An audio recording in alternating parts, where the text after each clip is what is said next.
Bismillahirrahmanirrahim. Assalamualaikum warahmatullahi wabarakatuh. Perkenalkan, nama saya Hasta, NIM J1A1191036 dari kelas Promosi Kesehatan 2019. Baik, di sini saya akan menjelaskan tentang 5 teori perilaku. Teori yang pertama yaitu teori ABC. Teori ABC atas perubahan perilaku merupakan gabungan dari 3 elemen, yaitu antecedent, behavior, dan consequence. Menurut para pendukung teori ini, perubahan perilaku seseorang dapat diubah dengan 2 cara, yaitu menurut faktor yang mempengaruhi sebelum perubahan perilaku itu terjadi dan menurut pengaruh setelah perubahan itu terjadi. Contohnya misal, saya merasakan suatu gejala penyakit tertentu, kemudian saya menceritakannya kepada orang lain atau kepada orang tua saya.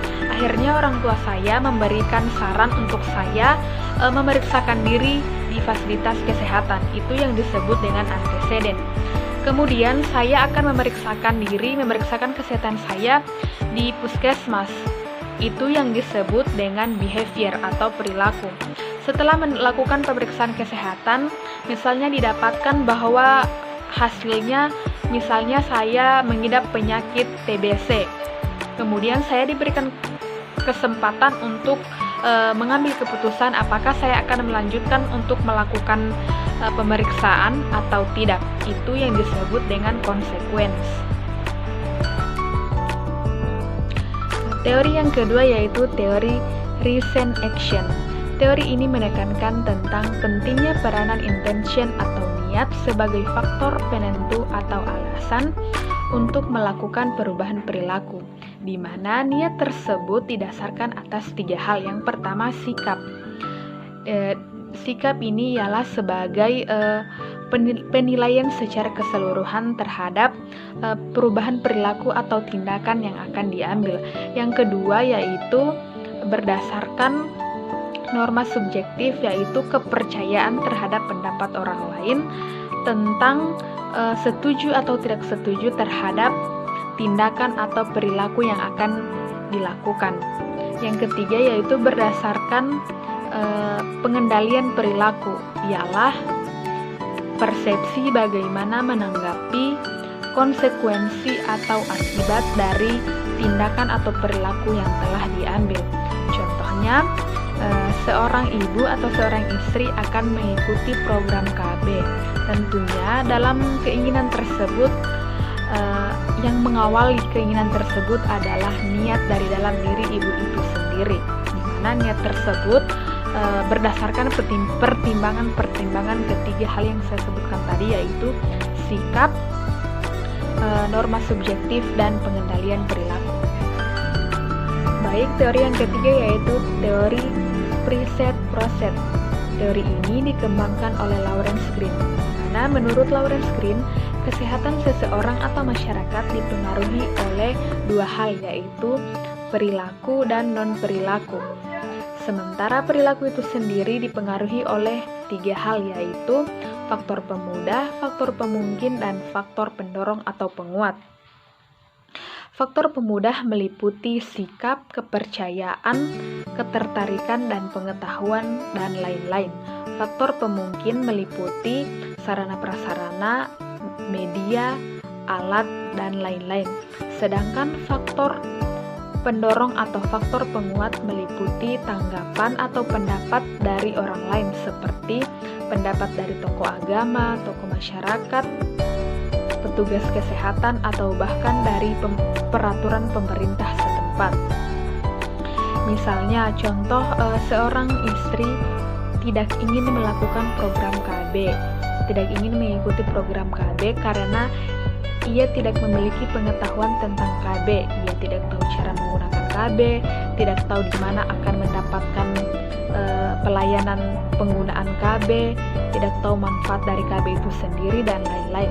Kemudian yang kedua mengenai sarana prasarananya, misalnya dia tidak memiliki kendaraan untuk dapat sampai di tempat fasilitas kesehatan. Kemudian yang ketiga untuk faktor dari pendapat orang lain, misalnya orang tua yang melarang untuk menggunakan KB karena orang tua berpendapat bahwa semakin banyak anak, semakin banyak rezeki. Berikutnya teori yang keempat yaitu teori health belief model atau teori HBM. Jadi menurut teori ini, perubahan perilaku individu dipengaruhi oleh persepsi atau kepercayaan individu itu sendiri tanpa memandang apakah persepsi atau kepercayaan tersebut sesuai dengan realitas atau tidak. Dalam teori ini, perubahan perilaku seseorang didasarkan oleh 3 faktor esensial, yaitu yang pertama, kesiapan seseorang dalam melakukan perubahan perilaku dalam rangka mencegah penyakit atau memperkecil risiko kesehatan. Yang kedua, adanya dorongan lingkungan individu dalam merubah perilaku. Yang ketiga, yaitu perilaku itu sendiri. Kemudian ketiga faktor tersebut dipengaruhi oleh beberapa hal seperti kerentanan terhadap penyakit, ancaman atau bahaya, motivasi dari luar, kemudian adanya penilaian bahwa perubahan perilaku tersebut dapat memberikan manfaat atau keuntungan serta beberapa faktor lainnya. Jadi pada dasarnya teori HBM ini didasarkan pada persepsi atau kepercayaan individu terhadap perubahan perilaku yang akan diambilnya kemudian. Teori HBM ini dituangkan dalam lima hal, yaitu kerentanan terhadap penyakit, bahaya atau kesakitan yang dirasakan, hambatan yang dirasakan, manfaat yang dirasakan, variabel yang dapat dimotivasi, dan isyarat untuk bertindak. Adapun contoh dari teori HBM ini yaitu misalnya dari segi kerentanan seseorang, misalnya seorang perawat memutuskan untuk melakukan program vaksinasi karena dia sadar pekerjaannya sebagai seorang perawat yang bekerja di rumah sakit atau di puskesmas membuat dia memiliki kemungkinan lebih besar untuk terkena COVID-19. Kemudian dari segi gejala atau bahaya, misalnya dia sadar, si perawat ini sadar bahwa jika dia tidak melakukan vaksin, maka suatu saat apabila dia terkena COVID, bahaya atau gejala yang akan dia rasakan lebih parah dibanding dengan tidak melakukan vaksin. Kemudian dari segi manfaatnya misal jika dia sudah melakukan vaksin, telah mengikuti program vaksinasi, maka suatu saat jika terkena COVID, gejala yang akan dirasakannya akan lebih istilahnya tidak lebih parah daripada mereka yang tidak melakukan vaksin. Kemudian dari segi faktor penghambat, keinginan tersebut seringkali menjadi naik turun karena pengaruh hoax atau berita-berita yang tidak jelas sumbernya dari mana, sehingga membuat niatnya itu kadang menjadi menjadi tidak teguh atau menjadi goyah. Kemudian dari segi variabel yang dapat dimodifikasi, karena seorang perawat ini merupakan seseorang yang berpendidikan atau melek informasi kesehatan, akhirnya hoax tadi dapat ditepisnya karena dia paham betul bagaimana ini manfaat sebenarnya dari vaksin. Kemudian dari segi isyarat untuk bertindak, karena banyak terdengar kasus kematian atau keparahan yang diakibatkan oleh COVID ini, jadi membuat si perawat tersebut semakin tergerak untuk ikut melakukan atau ikut program vaksinasi.